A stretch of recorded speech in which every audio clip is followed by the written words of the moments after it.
Welcome to the Moneymakers podcast, brought to you by Sophia.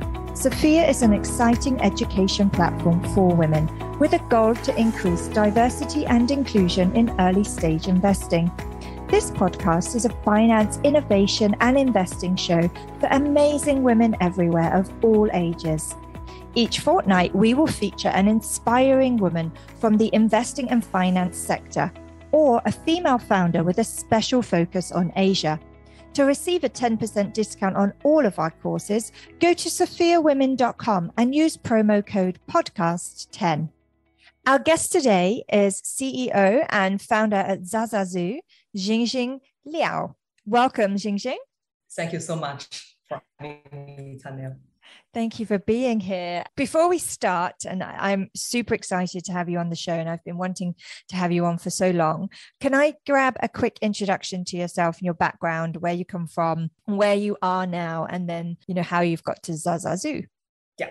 Happy to. So Jingjin, originally from China, and I went to Germany when I was 16 and pursued a very male-dominated subject industry in automotive. Was the first marketing director in a billion-dollar firm in Germany and pursued my own entrepreneurial journey on the side as a side hustle, and which eventually became a proper business, which we decided to expand. When this is where I quit my corporate career and came to Singapore 5 years ago. And we exited, luckily, in 2019. And I asked myself, okay, what's next? And to empower women, as I have always been in a male-dominated industry. And I was always the only woman in everywhere, only Asian woman, the youngest, the whatever. And I felt this strong urge and passion to empower women to do more, because we can do more. We just haven't found the access yet. And being in my corporate career, I have learned a lot from. There are very few female leaders, CEO, C-suite at that time in Germany, in Europe, compared to Asia. And I always felt that at the end of the day, it's not enough to tell women just to lean in. And I am not a fan of Shirley Sandberg's concept of lean in. I believe that fundamentally, women do not believe they are entitled to the board seat, to the salary increase, to many, many things. So how to change that? So I did a lot of research on the internet. Where can I contribute with my experiences as a fairly successful woman at a young age in a male-dominated industry? If I can do it, anyone can do it, which is the angle. And I encountered sexual well-being. Of course, you need to, it cannot just be a passion project. There need to be business behind. And this is where I thought, if a woman cannot ask for one of the most fundamental in human needs, which is sex, and she cannot ask for pleasure or how she would like to pursue her sexual well-being journey in the bedroom, how is she going to face a stranger in the boardroom or her boss, let it be male in that case, to ask for more? So let's start from there. This is how ZaZaZu started. So ZaZaZu, for everyone who does not know, is the first sexual well-being hub in Asia that synchronizes education, consultation, and digital service to empower women to own our sexuality with confidence. I love it. Thank you. I never really thought about in that way, that sense, sort of, if you can't ask from someone that you're with intimately what you want, how that, sort of translates into asking your boss or a stranger. But yeah, that makes absolute sense. So before we dive into ZaZaZu, because this podcast is very much about Jingjin, and ZaZaZu is definitely part of the story. But before we get to ZaZaZu, so you're originally from China. What took you to Germany? And I think this is also, in hindsight, something that make me to do what I do today. Sometimes you don't understand why this is your passion, your calling. Ultimately, ZaZaZu helped me to find the answer to a lot of questions as well. Is that I grew up with zero confidence as a woman, because I was, by Asian norm, the bad girl. I was extroverted. I had very dark skin, just still like today. People still think today I'm from Southeast Asia, but I'm really from Beijing, China. It cannot be more mainland. But I just naturally have very dark skin, and I had loud voice. I like to express myself. Oh, and I was not really good in academia. So yeah, everything that you don't wish your daughter to be in a very conservative society in the 80s in China, that was I. So I was badly bullied as a young girl. and my parents were overseas, and my grandparents were very self-involved, and they didn't stand up for me. So I didn't succeed in my head as a girl. So when I was like 12, 13, I said, okay, I want to be a boy because I can't succeed as a woman. So let me cut my hair. I had really short hair. I dressed like a boy. And this is, I think, also the reason that I convinced myself I want to study industrial engineering, something that is very male dominated, because I don't know how to be a girl, to be honest. And then when I was 15, 16, I finally ultimately recognized that who I am is not going to make it in the Chinese society. And I need to change myself 360 to become a very average person in the society. And there's nothing about me that was outstanding, it was admirable in the society. So I will not make it. So I said to my parents, you know what, I want to go to Europe. I want to go to a country that is strong in technology, and that was Germany. And I wanted to study a different language as well, rather than just English, because everyone spoke English. In a way, they were speaking English. And I thought, yeah, but Germany was naturally the choice. And that actually fundamentally changed my perception about, you know, who I am. Individualism is extremely celebrated, and the ones who stand out will not be criticized, and every opinion will be heard. Well, it has their problem as well. It was 100% shift, and then that steadily I was able to build my confidence then as a woman ultimately. Wow. What age were you when you went to Germany? 16. 16. So you were still studying? You went to... I went to high school. So I went to high school. Wow. School, yeah. And on your own, yes. Right? Yeah. Yeah. It was boarding school. Yeah. It was boarding school. Okay. Wow. So much to dive into.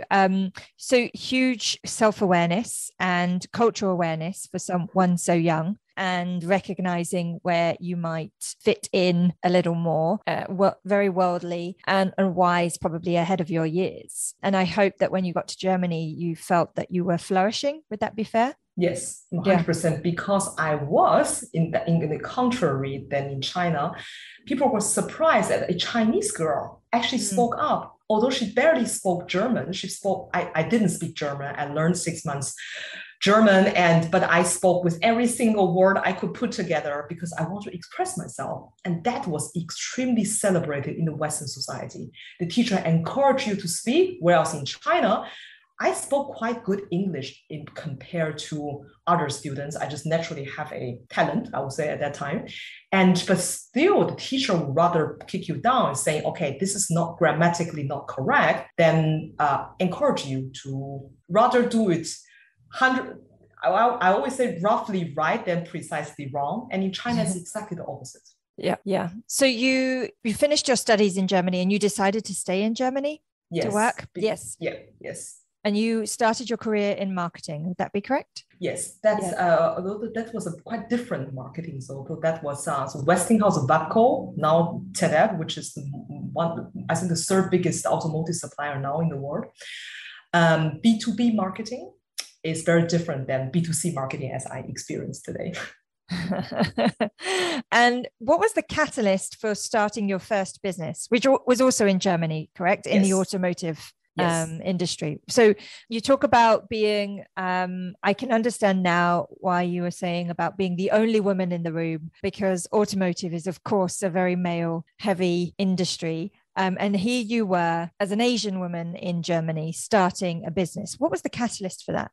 It was, I would love to say that I always feel the urge to become entrepreneur, but I didn't.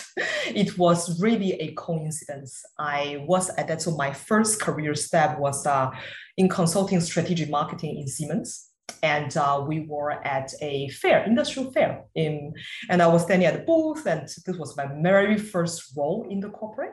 And a Chinese guy came, poorly dressed, I would say, came and said in Chinese to me, young girl, young lady, as in, I want to buy some machine. And I was like, okay, it does not work this way. This is a B2B business. So can you explain me more? What are you looking for? It was just in a German context. It was a very strange context in that sense of, because you don't approach company like Siemens as an individual say, I want to buy some machine. So can you just write me a check? I will write you a check and can you just ship it to me? So it turns out this guy barely understands ABC, barely is how do you call that word? Analphabetism. So he actually barely understands how to write even in Chinese. Okay. So, and then he lives in the 17th tier of city in China. So where the government has actually no influence in that segment. And he also, you can imagine the villages are still self-sufficient. They don't have any, because too far away for government to control. So they are governed individually. And he came to a farmer and their village, the only asset of the village is harvest. And the machine they get from the big manufacturers always break. And if for some of the harvest, for example, corn, you have in the whole year, you cultivate the whole year, and you have 1 to 2 weeks to harvest everything. So if a downtime appeared to the machine during that 2 weeks, everything's gone. So the whole year is gone. And we're talking about millions in that case. And he said, for me, and we have discovered it is either the engine or the gearbox. So for me, as a business owner or as a village lord, I didn't understand that time what kind of dimension he was talking about. I want to have made in Germany quality because I heard that's the best, the gearbox and the engines. So give it to me. That was his thought process. And I was like, okay, this is really funny. This does not work this way. I was telling him ABC, how the specification wouldn't work. The volume is not there, so on and so forth. He listened to me for 20 minutes and he was like, this is why I'm so fearful to send my kids, because nowadays I am a billionaire actually in China, because I make sure that the 17 cities, it's a big region. This is the dimension of Indonesia. I made sure that everyone, although the government does not get all the money to our country, to our villages, counties, and I made sure that everyone has enough food because we are self-sufficient. I'm so fearful to send my kids abroad because what you learn is barrier, is what you can't do. Why can't I do it? And this really made me think, okay, in fact, let's understand, why can't we do it? And then he said, our village have 1,000 machines. Is that enough? I was like, okay, let me check. So Siemens at that time, the minimum order was 50s. And he said, no problem, let me get the others on.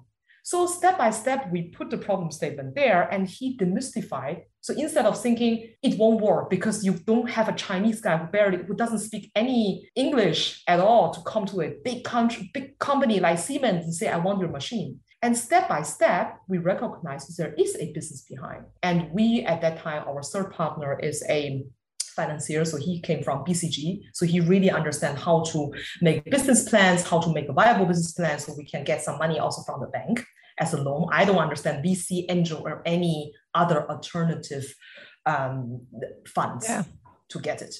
So, and then ultimately, so I was the bridge between China and Germany. The guy was, the Chinese guy was the one who got all the agricultural manufacturers, the small ones, put this business together saying, okay, well, I get your machines, but I want to get the made in Germany engines. And my other partner, Theo, was in charge of, okay, this is the price you can ask, and this is the price, this is the minimum profit you need to make this viable. This is how we started. And 10 years we have been doing this from 2010 to 2019 until we exited. Yeah. Wow. So that was the catalyst. That's amazing. And so you ran that business for 10 years, you say? 9-10 years? Yeah. Yes, but part-time. So I only went full-time in 2018, actually, when I came to Singapore.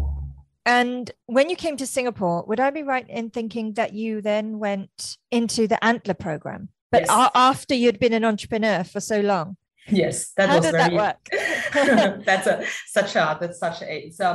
would say blessing and curse at the same time. Okay. So when I went to Antler, we exited the previous business. So the business was bought out by one of the biggest conglomerate in China, and in 2019. And I was at INSEAD at that time. I always want to have a solid business knowledge as well.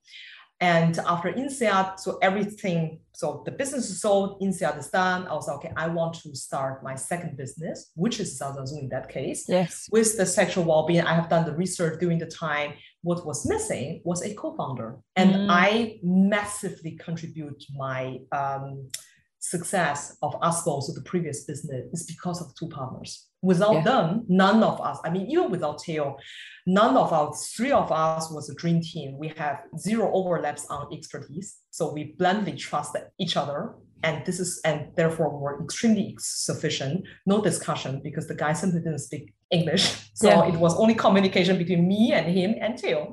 So and then I thought, okay, this was at the end of the day what made the business a successful business. Yeah. So when I was in INSEAD, and then I did the executive program, which people were rather going to pursue their corporate career. I couldn't find someone who are crazy enough to say, okay, I went to INSEAD not to start sexual well-being company here, please. So I went to enter for the sole purpose to find someone. That was the only goal. Okay. But you don't have a partner, do you? No, yeah. And this is where I say the blessing and curse at the same time, is that what I forgot is that do not get a business partner for the sake of getting a business partner. You need to get a business partner. There are so many criteria that partner need to fulfill. And to give the credit to my co-founder at that time, she was someone that I knew, because the program accelerator as such is that you have a 2 months intensive time to marry someone, because your business is a marriage. How is that going to work? You won't understand their history. You won't understand how they deal with work. It's pure talks at the end. And she was very upfront, and she was a very integral person. So I could trust her 100%. But in the business, you need skill sets. You need in certain business, and not certain business, every business. Of course you can learn, but things will be very slow. Yeah. And very often, if you are the first-time entrepreneur, people massively underestimate what it takes to be an entrepreneur. People quit constantly. Yeah, it's relentless. Absolutely relentless. It's like raising children, actually. It's that you cannot just say, okay, I'm done now. I'm going to take a break. There is no break. Yeah. Interesting. I also agree with you on the finding a co-founder. I talk about this a lot with a lot of our podcast guests, because it comes up a lot for people, for both investors. It's a big thing that they focus on, who are the co-founding team and that dynamic. And then for the founders themselves, often, there's problems, usually with small businesses, problems for businesses stem from people problems, whether it's hiring or co-founder issues. It's really, really tough. And I know myself, having my own experiences, that it is a really, really tough situation to try to navigate, to try to find those right people. And there's a little bit of luck in there as well, because you can do everything to check all of that criteria. And I think that skill set matching, etc., or complementing, I should say. But there is a little bit of luck in there as well. A lot of luck, actually. Yeah, or bad luck. So when you came to Singapore, you joined the Antler program, but what did you, obviously you had an exit, which is a huge achievement on your part. Congratulations to the three of you. What did you choose to do with, dare I ask, any profits you made from that exit? Yeah. Something fun, I hope. Something fun. Yeah. So I am a big believer in diversify your investment. And I don't understand actually the financial world that well. I mean, I understand stock market, but compared to my co-founder at that time from BCG, my first business, she actually opened up the door for me at that time when we talk about, okay, now we exited, what do we do with the money? Yeah. And he said, you diversify your portfolio. And also, what does that mean? At that time, he says, how do I do it? Is that at the end of the day, you don't want to put everything in one basket. Everyone understands that. But the problem with what people do, the challenge, especially women, is that we are so scared to not meet our goal, to lose things. Not women, I would say equally human, but women is just the way how we are educated. We are just, compared to men, more risk averse. At least women in my circle at that time. So I didn't diversify. I had some fun, some very traditional investment. And he said, at the end of the day, you need to decide what's your risk appetite. What I do at that time, Theo was almost 50 at that time. And he said, I want to do 70% of my safe investment that has very slowly grows, but I know I will never touch it. Every day, the money go there, 70% of my income of the income that I save go there. And 30% I do fund investment. Yeah. Investment that is art. That is a piece of art that is nowadays NFT, and startups, and something that I think that is very high risk. Most probably I'll lose everything, but because of that, if they do win, I get a huge portion out of that as well. Just look at how we exited. And I think this is how he stimulated my thought process. And I was like, okay, what is my risk appetite? So I am still young. I have 30, 40 years ahead of me for working.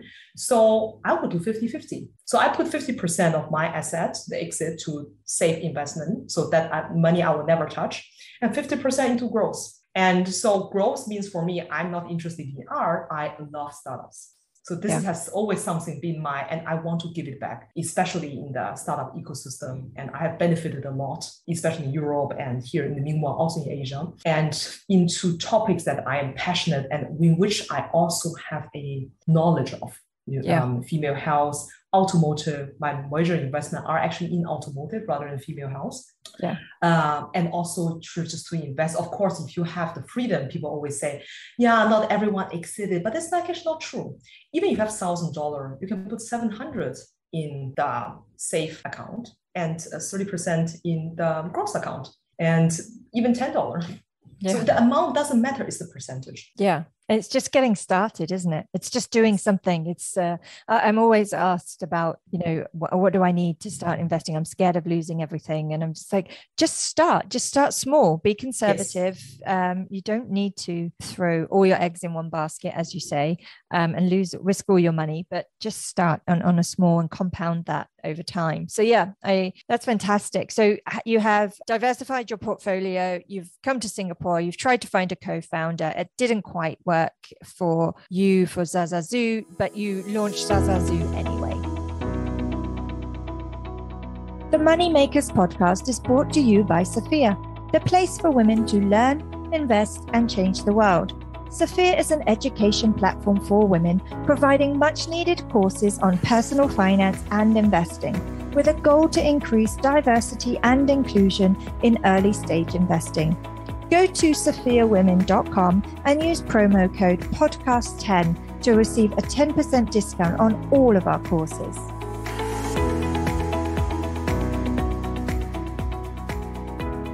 So let's talk about ZaZaZu. It's a sexual wellness company headquartered in Singapore. Yes.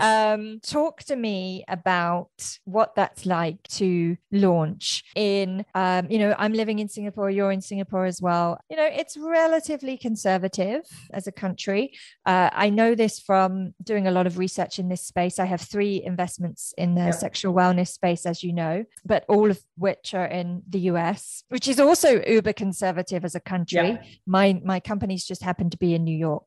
So obviously more liberal, but the US as a whole is conservative. So talk to me about Singapore and launching a sexual wellness company, and what were some of the challenges you faced there and still probably face? Yeah. So I think to start a business here, certain naivety helps. If I would know today the challenges and the obstacles, barriers, you name it, what I would face in the last 2 years, I would never start it. So naivety helps. And now we are not halfway through after 2 years. So you have to set a certain KPI as well. So, okay, after 5 years, if you are still not there, not fulfilling your KPI, maybe eventually you should think about drop it. So, but I think we are in our third pivot, or my final pivot. I think we have found a better track. We are moving into B2B corporate workshops to get a bigger, better impact than just to the consumers. But reflecting on the 2 years journey, right? So I think the conservatism, what you mentioned, is that something that I massively underestimated. What does that mean? Because at the end of the day, like you mentioned, even in the US, our society is we are still under a very strong patriotic society. Mm-hmm. So women are actually properties. If you think of it this way, the properties that you hand over from your father to your husband. That's why the father walk you down the aisle, right? And this is always a control of act. So there's a lot of fear of unleashing women, starting from burning the witches, Eva seduced Adams, all these kind of things. So we learn in that way, sex is dirty because women, you can only do it with your husband, with one person. That's why people are so obsessed with virginity. Pleasure is guilty. So it's an act that's done to you and not an act done with you. So with this thought process, the society has not evolved, let's put it this way, in the last 5,000 years.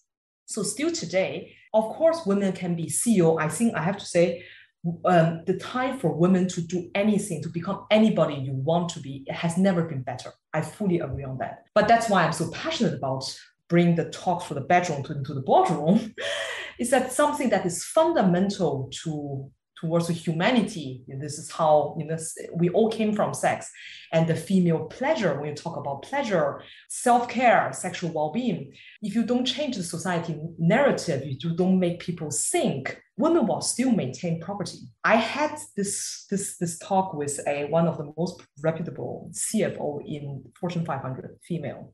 And she said, in the company, I am the number one, and nobody dare to question, and I have absolute authority. In the moment where I go back home, my mom-in-law will tell me, you come back so late again, we don't have leftovers. In Chinese, it sounds a little bit funny, but as a joke, the man does not work, actually. And they have 3 helpers at home. But still, for her, she said, in the moment where I come back home, I am the woman who needs to serve the man. And just think about that. And this is how, and I think this is something that what I massively underestimated, because what I just mentioned, this is still happening, I think, in the US, because conservatism is also there. Asia, let's differentiate. ASEAN, as Singapore, Thailand, all the countries, Singapore, Thailand, Hong Kong, Taiwan, the ASEAN countries, every country which has a kind of colonial influence will still have that thought process. If you compare to Taiwan, for example, where the American was there, people were way more liberated. And then having said that, ASEAN, of course, you have smaller countries, different roles, different religions, different thought process, which make this whole transformation of thought of women, you need years. Actually, a stigma or a certain, let's say, stigma that has been established in our society for hundreds, if not thousands of years, it won't take just a ZaZaZu to break it. Of course, there are many, many different sexual well-being companies, sexual health, women's health, femtech. The rise of femtech definitely raised more awareness in the society to encourage women to take care of yourself, and sex eventually will become part of it. So I think we are way too early still, but I'm still hanging there.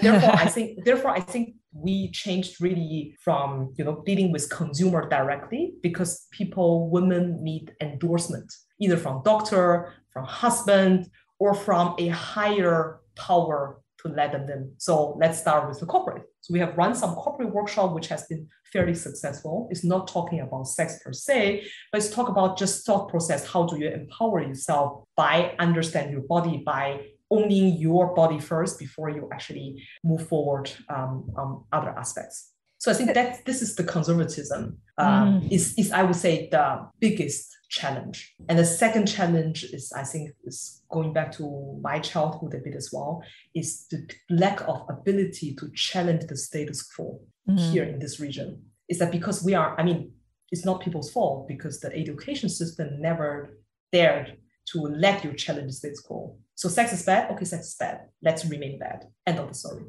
Yeah, it's interesting because I think education is really the key. And, obviously I talk about financial education a lot, but I think sex education is just as much lacking in our tertiary education as financial education. So this is 2 areas of interest for me.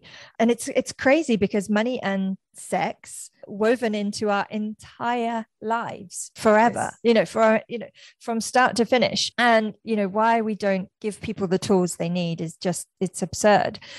There's also the challenges around advertising, and using, there's a lot of gender inequality, I would say, between what we can say for male sexual health versus female sexual health. There's certain words, and you probably know better than I do, but I just remember when I was due diligencing these companies that I was investing into at the time, you couldn't use the word vagina, for example, but, you could use the word penis. We can advertise our erectile dysfunction products, but it wasn't working for women. And one of my companies in the US took on the US subway. I forget what it's called now, in New York, and actually won. But it was a huge battle, huge deal and a huge battle. So there's a lot of challenges there for you. So I'm really intrigued that the B2B model as well is working for you. I saw that on your website a good few, maybe 2 weeks ago or 1 week ago, and was amazed at how that you've managed to get that off the ground, because that's a huge achievement. I think this is something that I empower. So I coach a lot of female founders as well in INSEAD, and something that I encourage every woman running generally business to do. Is that the reason I succeed here is because I have a very powerful profile in LinkedIn. But this is nothing that you build overnight. This is something consistency over, in 2 years, I was not that active before ZaZaZu. I recognized that you can't be what you can't see. You can go do the greatest work in the world. If nobody see it, nobody talk about it, be controversial. Dare to talk, dare to express your opinion, dare to say things, and then don't worry about what people think about it. At the end of the day, in this way, your true tribe, let it be the business partner, let it be clients, will come out of that, the thought process you are sharing, and how is your business running, your obstacles. At the end of the day, I can encourage everyone to share their expertise in business and how business is evolving, and we want to challenge status quo. The social media challenge you mentioned is that, I feel that a lot of people are saying social media is, you cannot say vagina, you cannot say certain female body parts. Oh, let's fight for that. And what I recognize that this is just on the surface. And I think people don't talk about why we can't talk about female power, because erectile dysfunction, what you mentioned, is considered as a health condition. Yes. Is that the purpose of male pleasure, the orgasm, give the semen to the woman so she can get pregnant. This is our future of humanity. But the female pleasure is functional, there's no purpose behind. And as long as the society, as the big tech platform, we all know who they are led by men. It is very difficult for men to understand something that is not health condition, because this could be porn then, or this could be something that is, socially contradictory. So let's kill it. This is the thought process behind. In the moment where you say things like this will give people to think, to reflect at the end, and then people will question, okay, what's the deal there? Yeah, absolutely. Yeah. And I think even in the last 4 or 5 years since I've started in this space, I've seen changes happening, but it takes people out the front of those tech platforms that you mentioned with placards, doing a demonstration and demanding change. And I think that the community in the sexual wellness and femtech communities are doing a great job of having a voice like yours, Jingjin. And also, to that point, your LinkedIn, if you're not following Jingjin on LinkedIn, then you absolutely should, because I love your posts. They're amazing, really well thought out and super smart. And I really enjoy reading them. They're a highlight. So thank you. Keep those up. And I agree with you. I recently read something that said 20% of people that read your LinkedIn posts won't agree with you, and that's okay. And they might disagree with you, and they might unfollow you, et cetera, et cetera. And that's absolutely fine, because on LinkedIn, you really only want the people that are behind your mission and are aligned with you in your following anyway. So that's actually, not a bad thing. If we can get comfortable with that, then that's great. Not an easy thing to do, but thank you so much, Jingjin, for your time today. I've really, really enjoyed our chat. I have so many more questions about ZaZaZu, but let's catch up again in a year so we can see how you guys have progressed over there and how your B2B strategy is going. Thank you so much. Thank you so much, Tanya. And just last word on Sophia Woman. I am absolutely amazed and delighted. I'm sharing to everyone, my girlfriends, my INSEAD friends about Sophia. The reason behind this is something that I really want to tell with this, take this opportunity to say. When I started ZaZaZu, and because, it's easier for me to raise funds because it's always easier for serious entrepreneurs. I bet they all regret that. But at that time, just a joke aside, is that when I throw this into my INSEAD chat, and I had, I think 20 people were interested into investing, small ticket size, $10,000, small ticket size. And none of them were women. And I was like, okay, you cannot start a well-being company for women, not have any woman backing you. We're talking about the higher percentage of the society. These are not women that women have went to INSEAD. This is the top of the top women. So I went to the girls chat, women's chat. I was like, okay, ladies, I really have a favor to ask. If you are investing, I know this is not the money that you need to feed your kids. So if you are instead of investing into stock market, I need someone advocate. If you believe in what I'm doing, please come back. So 2 came back out of 70. What I understood, then I went back again and asked for some women why they didn't. The reason behind, I thought this was, they are against me now. No, because they don't understand. They simply don't understand how startup works. How it works. Exactly. They don't understand what is beyond, how the terms or safe agreement or convertible notes, common share, or what's the good deal. Okay, let me not do it. And I said, that's why it's so important, financial literacy, because at the end of the day, to building confidence for women, if you know that you are well taken care of your financial well-being, you are damn confident. Yeah. And more than anything else. Therefore, everyone who is wondering how to make financial literacies, how to understand things, go to Sophia Woman. This is something that is so amazing. And I listen to your podcast and I see the co-founders of the team. And I think there's no better women to teach from true experiences and walk the talks as well. So thank you. Sophia Woman. Thank you so much. And just like, obviously it's women like you, Jingjin, building businesses like you are that really drove us to start Sophia as well, because we could see, not every founder is on their second, third business, and fundraising is a challenge, and the data is pretty poor for women entrepreneurs. So, we wanted to help to make that a little easier, because it's hard enough running a business. Right? Starting a business is hard enough without dedicating your time full time to fundraising. So how do we help that? And that's where, the idea of Sophia comes from, is mobilizing that capital from women, so that when you send that INSEAD message to 70 women come back to you and say, tell me more. I love investing in startups. Tell me more. Exactly. That's where we want to get to. Thank you so much. Thank you so much for that last little tidbit. That was a great ending. So thank you. I wish you all the luck with ZaZaZu, and let's speak again. Definitely. Thank you, Tanya. Thank you. We hope you have enjoyed this episode of the Money Makers podcast, brought to you by Sophia, the education platform for women that increases diversity in early stage investing.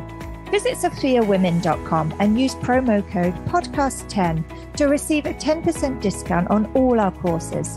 Learn, invest, and change the world.